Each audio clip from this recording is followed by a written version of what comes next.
السلام علیکم ورحمۃ اللہ وبرکاتہ۔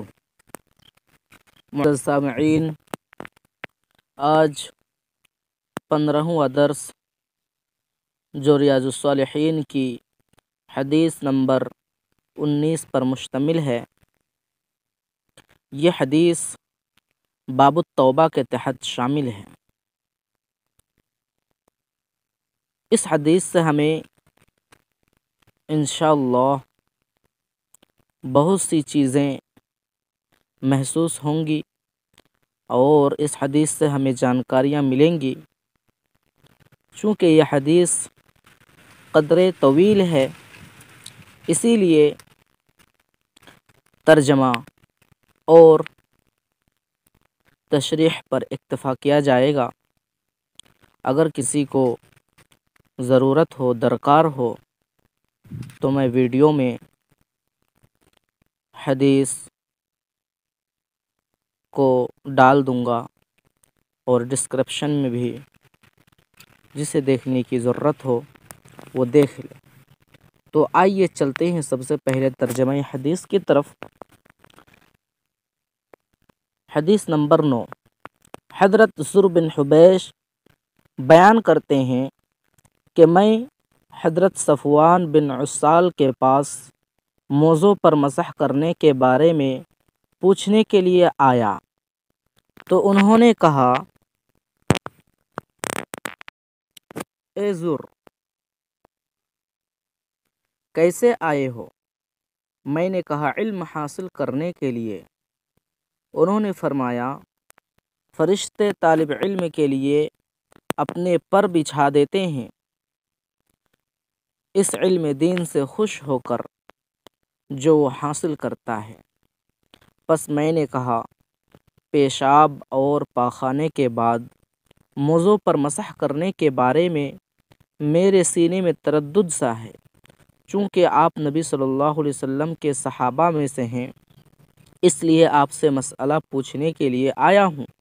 کیا آپ نے نبی صلی اللہ علیہ وسلم کو اس بارے میں کچھ فرماتے ہوئے سنا ہے؟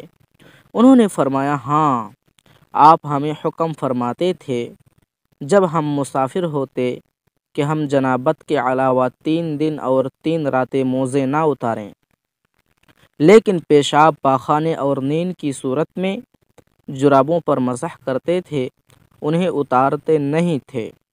میں نے ان سے یعنی صفوان سے دوسرا سوال یہ کیا کہ کیا آپ نے رسول اللہ صلی اللہ علیہ وسلم کو محبت کے بارے میں بھی کچھ کہتے ہوئے سنا ہے؟ انہوں نے فرمایا، ہاں، ہم ایک سفر میں رسول اللہ صلی اللہ علیہ وسلم کے ساتھ تھے، بس ہم آپ کے پاس ہی تھے کہ ایک دیہاتی نے بآواز بلند آپ کو آواز دی، اے محمد! رسول اللہ صلی اللہ علیہ وسلم نے بھی اسی طرح بلند آواز سے جواب دیا، ہاں، میں یہاں ہوں۔ پس میں نے اس دیہاتی سے کہا، افسوس ہے تجھ پر، اپنی آواز پست کر، اس لیے کہ تم نبی صلی اللہ علیہ وسلم کی خدمت میں ہو اور تمہارے لیے اس طرح بلند آواز سے بولنا جائز نہیں۔ اس نے کہا، اللہ کی قسم، میں آواز پست نہیں کروں گا۔ اس دیہاتی نے مزید کہا، جو کسی قوم سے محبت کرتا ہے لیکن اس کی ان سے ملاقات نہیں ہوئی، نبی صلی اللہ علیہ وسلم نے فرمایا، آدمی جن سے محبت کرتا ہے روز قیامت وہ انہی کے ساتھ ہوگا۔ بس آپ ہم سے باتیں کرتے رہے حتیٰ کہ آپ نے مغرب کی جانب یعنی پچھم کی جانب ایک دروازے کا ذکر فرمایا جس کی چوڑائی کی مسافت 40 یا 70 سال ہے، یا فرمایا کہ اس کی چوڑائی اتنی ہے کہ 140 یا 70 سال چلتا رہے۔ اس حدیث کے ایک راوی سفیان نے کہا کہ آپ صلی اللہ علیہ وسلم نے فرمایا، وہ دروازہ شام کی جانب ہے جسے اللہ تعالی نے اس روز پیدا فرمایا جب اس نے آسمان و زمین کو تخلیق فرمایا، اور وہ اسی وقت سے توبہ کے لیے کھلا ہے، وہ اس وقت تک بند نہیں ہوگا جب تک سورج پچھم سے طلوع نہ ہو جائے۔ سورج کے پچھم سے طلوع ہو جانے کا مطلب یہ ہے کہ قیامت تک توبہ کا دروازہ کھلا رہے گا۔ محترم سامعین، اس حدیث مبارک سے، اس حدیث پاک سے بہت سی باتیں سمجھ میں آئیے چلتے ہیں پہلے غریب الحدیث دیکھتے ہیں، لیکن چونکہ غریب الحدیث دیکھنا ممکن نہیں کیونکہ بہت سے الفاظ ہیں اس کے اندر۔ آئیے دیکھتے ہیں جو کچھ بھی اس حدیث سے ہمیں سمجھ میں آئے۔ نمبر 1، علم حاصل کرنے کی ترغیب۔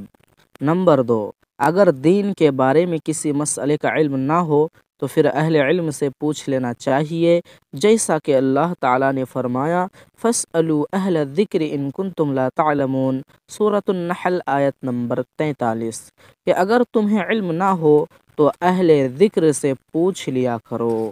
نمبر 3، سائل عالم سے دلیل کا مطالبہ کر سکتا ہے کہ آیا یہ مسئلہ نص سے ثابت ہے یا آپ نے اپنے اجتہاد سے بیان کیا ہے، اور عالم کو چاہیے کہ اس پوچھنے سے ناراض نہ ہو، کیونکہ جو فتویٰ بدلیل ہو وہ صدق اور اخلاص پر مبنی ہوتا ہے، جیسا کہ اللہ تعالیٰ نے فرمایا قُلْ هَاتُوا بُرْهَانَكُمْ إِن كُنتُمْ صَادِقِينَ، کہہ دیجئے اپنی دلیل لاؤ اگر تم سچے ہو، سورۃ البقرہ آیت نمبر 111۔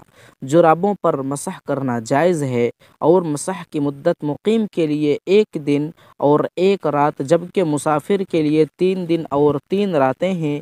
حدیث میں جو جوربین، نعلین، تساخین کے الفاظ ہیں، ان سب کا ایک ہی حکم ہے۔ اس بارے میں کتب فقہ میں تفصیل ہے۔ شیخ جمال الدین قاسمی نے اس پر ایک رسالہ مرتب کیا ہے۔ شیخ احمد شاکر علیہ الرحمہ نے اس پر تعلیق کی ہے، اور اس کی احادیث کی تحقیق و تخریج شیخ ناصر الدین البانی نے کی ہے۔ نمبر 5، جرابوں پر مسح کرنا پاؤں دھونے کے قائم مقام ہے جب پیشاب، پاخانہ یا نیند کے بعد وضو کی ضرورت ہو، جبکہ حدث اکبر جیسے جنابت، حیض، نفاس وغیرہ کی کیفیت ہو تو پھر جرابوں کو اتارنا ضروری ہے۔ نمبر 6، علماء اور اہل فضل کی مجالس میں ادب کا پہلو مد نظر رہنا چاہیے اور آواز پست رکھنی چاہیے۔ نمبر 7، جاہل شخص کو حسن ادب اور اچھے اخلاق کی تعلیم دینی چاہیے۔ نمبر 8، نیک لوگوں کی مجلس اختیار کرنی چاہیے اور ان سے محبت کرنی چاہیے، کیونکہ آدمی قیامت کے دن اسی کے ساتھ ہوگا جس سے محبت کرتا ہوگا۔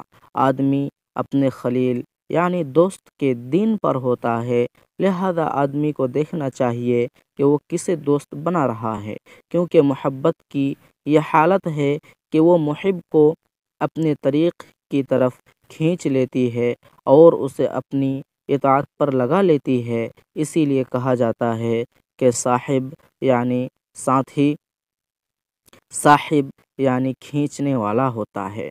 اللہ تعالیٰ کے وسعت رحمت معلوم ہوتی ہے کہ وہ اپنے بندوں کی توبہ قبول کرتا ہے۔ نمبر 10، توبہ کرنے میں جلدی کرنی چاہیے، نیز انسان کو اپنا محاسبہ کرتے رہنا چاہیے اور اس دن کے آنے سے پہلے اللہ تعالیٰ کی طرف رجوع کرنا چاہیے جب ندامت اور افسوس کسی کام نہیں آئیں گے۔ محترم سامعین، اس حدیث شریف کو ہم نے سنا ترجمے اور خلاصے کے ساتھ۔